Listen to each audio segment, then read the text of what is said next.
ہم نے رب کے حکموں کو توڑا، ہم نے پرواہ نہیں کی. ہم سمجھے دنیا میں آئے ہیں تو ہماری دنیا ہے، آوارہ ہوں، خواہشات نفس کے مطابق زندگی گزاریں، آنکھیں بے حیائی میں لگی رہیں، سوچیں آوارگی میں لگی رہیں، کان نغمے سنتے رہے، زبان جھوٹ بکتی رہی، ظلم و جبر کا بازار گرم رکھا، عصمتیں عزتیں پامال کرتا رہا، لوگوں کا مال لوٹتا رہا، حق غصب کرتا رہا، کلیجے اور دل چیرتا رہا، لوگوں کو زخمی کرتا رہا، لوگوں کے جذبات سے کھیلتا رہا. پرواہ نہیں کی کہ یہ دنیا ہے، امتحان گاہ ہے، چند دنوں کے لیے آئے ہیں، اللہ کے حضور پیش ہونا ہے، عملوں کا حساب ہونا ہے.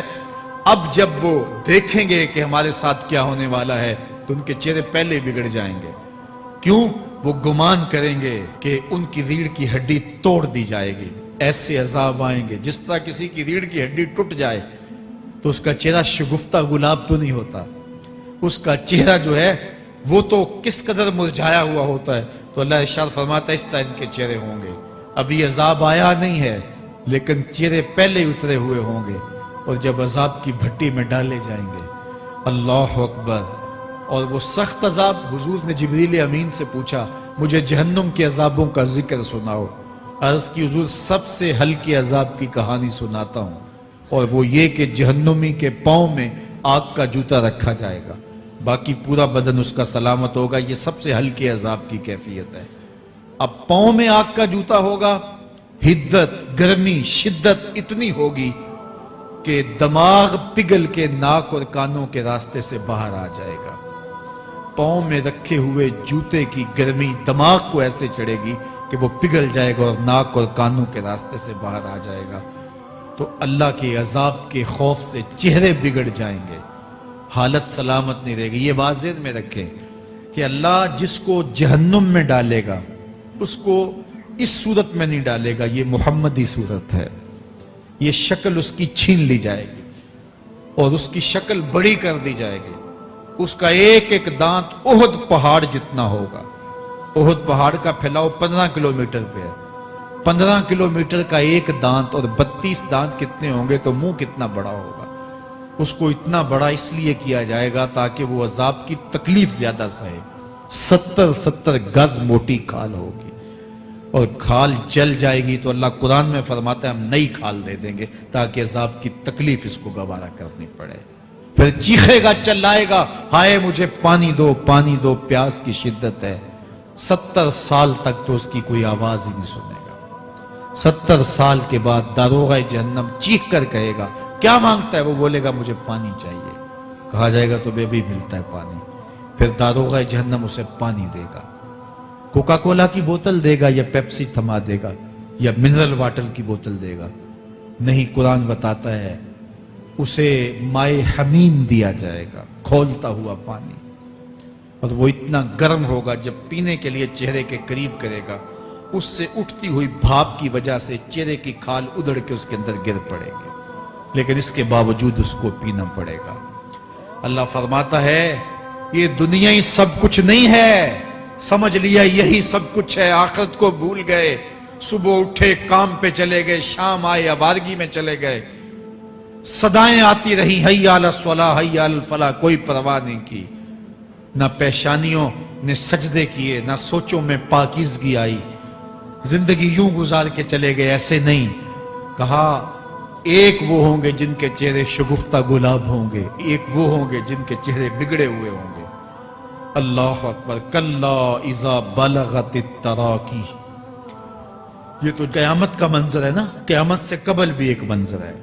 اللہ اس منظر کو بھی بیان کر رہا ہے. کلا اذا بلغت التراقی.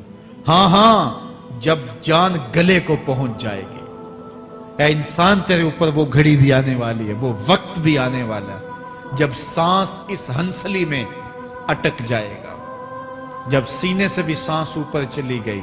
اب ڈاکٹر بھی لا علاج قرار دے رہے ہیں کہ اب علاج نہیں رہا ہے، جان بس اب نکلنا چاہ رہی ہے. اور کہا جائے گا کوئی جھاڑ پھونک والا بلاؤ. اب ڈاکٹروں نے تو جواب دے دیا. اب سانس اٹک گئی گلے میں، چند لمحوں کی مہمان ہے.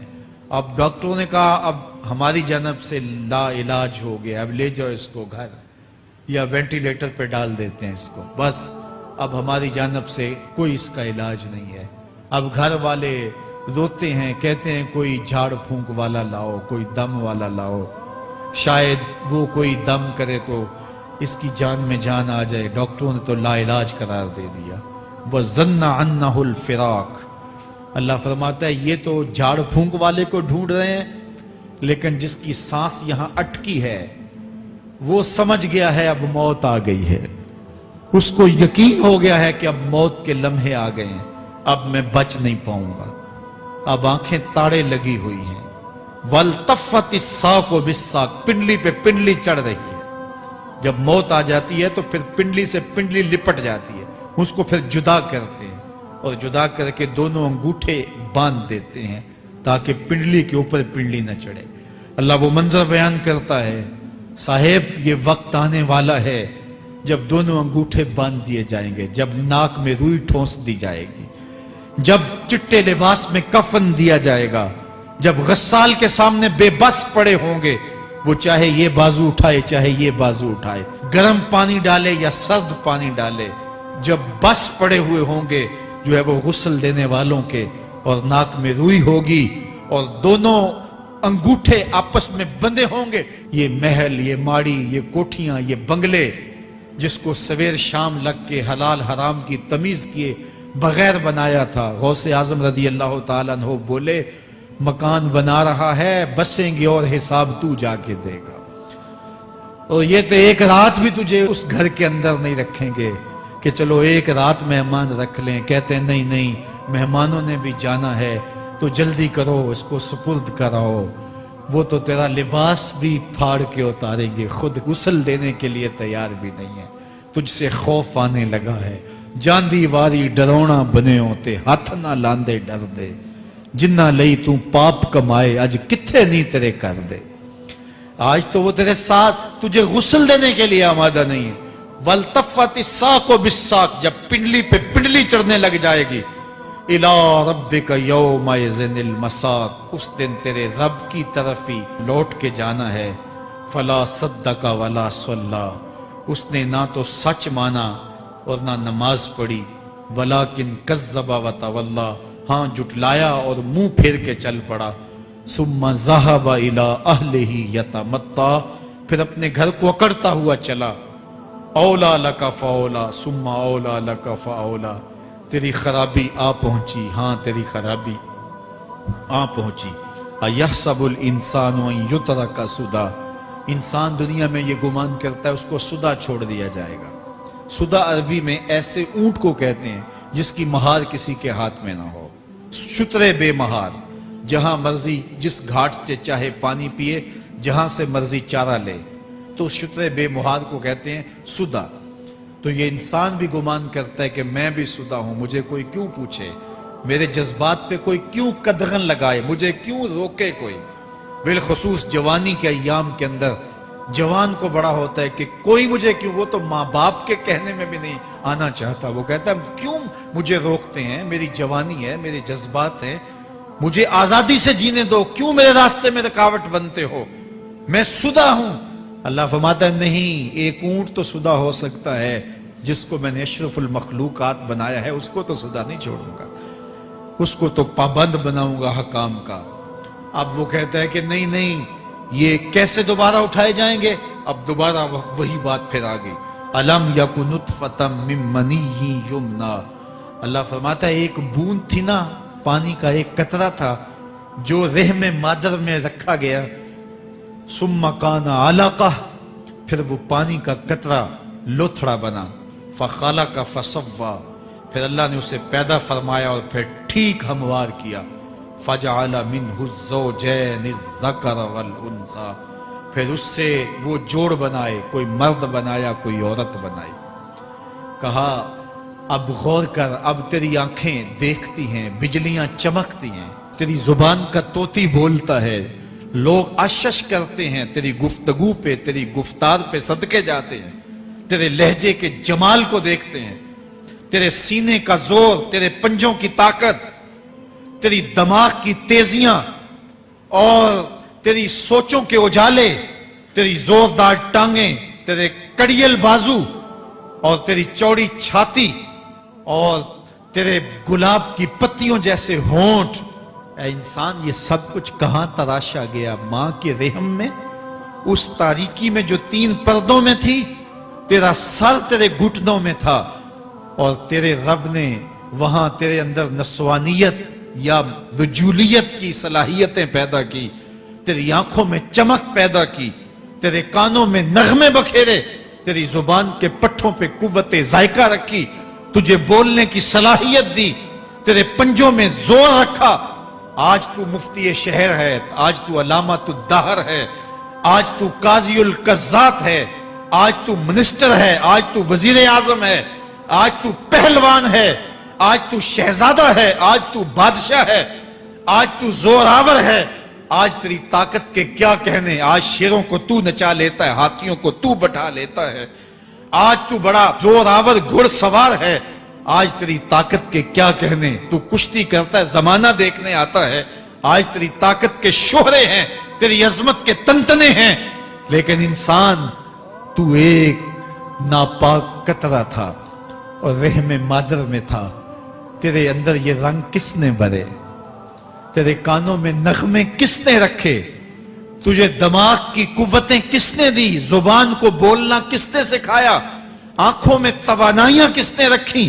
تیری زبان کا طوطی بولتا ہے، یہ سلیقے کس نے دیے؟ پھر اللہ فرمایا، کتنا زوردار بیان ہے، الیس ذالک بقادر علی ان یحیی الموتى۔ جو ماں کے پیٹ میں ایک نطفے کو ایک خوبصورت انسان بنا سکتا ہے، ہڈیوں کو جوڑ کے دوبارہ انسان نہیں بنا سکتا؟ کیا وہ دوبارہ تجھے کھڑا نہیں کر سکتا اپنے سامنے پیش ہونے کے لیے؟ جس کے حکموں کو تو نے توڑا ہے، جس کے فرامین کا تو نے مذاق اڑایا ہے، کیا وہ اتنا ہی بے بس ہے کہ اپنے حضور تجھے جو ہے وہ کھڑا ہی نہیں کر سکتا ہے؟ جس رب نے تجھے ماں کے شکم میں شکل دی، حضرت شیخ فرید الدین عطار بولتے ہیں، سانے کستی سلاتی می شود، ایسا کاریگر ہے مٹی سے بادشاہ بنا ڈالتا ہے۔ اس نے مٹی سے دارا و سکندر بنائے، اس نے مٹی سے جو ہے وہ رستم و سہراب بنائے، اس نے مٹی سے کیا کیا بنا دیا، جو مٹی سے بادشاہ بنا سکتا ہے، جو نطفہ رحم مادر سے جو ہے وہ شکل اور صورت اور رنگ اور جمال بنا دیتا ہے۔ تیری صورت نکھرتی ہے، تیرے ہونٹ گلابی ہیں اور تیری نرگسی آنکھیں ہیں، تیرے ریشمی بال ہیں اور تیری خوبصورت رنگت ہے، تو چال چلتا ہے تو لگتا ہے قیامت چل رہی ہے، تیرا قد رانا جو ہے وہ صنوبر کو شرماتا ہے، تیری گفتار کے تنتنے ہیں۔ جس نے اتنی خوبصورت شکل ماں کے رحم میں بنائی، کیا وہ ہڈیوں کو جوڑ کے دوبارہ انسان نہیں بنا سکتا؟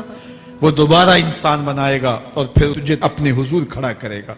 اور ایک حدیث میں آتا ہے، اللہ بندے کو اپنے حضور کھڑا کرنے کے بعد اپنے سامنے سے ہٹنے نہیں دے گا جب تک 5 سوال نہیں پوچھ لے گا۔ ان عمرہ ہی فیما افنا ہو، اس کی عمر کے بارے میں پوچھے گا، کہاں ضائع کی؟ میں نے تجھے زندگی دی، 60 سال 70 سال 40 سال 50 سال، اس زندگی کو کہاں گزار کے آیا ہے؟ ان شبابہ فیما ابلا ہو، اس کی جوانی کے بارے میں پوچھا جائے گا، جوانی کہاں گزار کے آیا ہے؟ مجنوں تو نہیں بنا رہا، خواہشات کا اسیر تو نہیں ہو گیا، دیوانوں کی طرح زندگی تو نہیں گزار کے آ گیا؟ تیری جوانی کسی چوک میں تو نہیں گزری، تیری جوانی آوارگی میں تو نہیں گزری، ساری رات سوشل میڈیا کے اوپر گندگی اور غلاظتیں تو نہیں دیکھتا رہا؟ تیری زندگی گزری کہاں ہے؟ تیری جوانی گزری کہاں ہے؟ اگر کوئی جواب نہ ہوا تو پھر کیا جواب دے گا؟ اور وہ کتنا خوش نصیب ہوگا جو کہے گا، مالک میری جوانی سجدوں میں گزری، میری جوانی قیام میں گزری، میری جوانی رکوع میں گزری۔ میرے حضور فرماتے ہیں، سبعۃ یظلھم اللہ فی ظلہ یوم لا ظل الا ظلہ، 7 اشخاص ایسے ہیں قیامت کے دن جب کوئی سایہ نہیں ہوگا، اللہ ان 7 کو اپنے عرش کا سایہ دے گا۔ ان میں سے دوسرا شخص میرے حضور نے بیان فرمایا، وَشَابٌ نَشَأَ فِي عِبَادَةِ اللَّهِ، وہ جوان جس کی جوانی اللہ کی عبادت میں گزرے گی۔ جوانوں، اپنی زندگی کو مالک کی دہلیز پہ لے آؤ،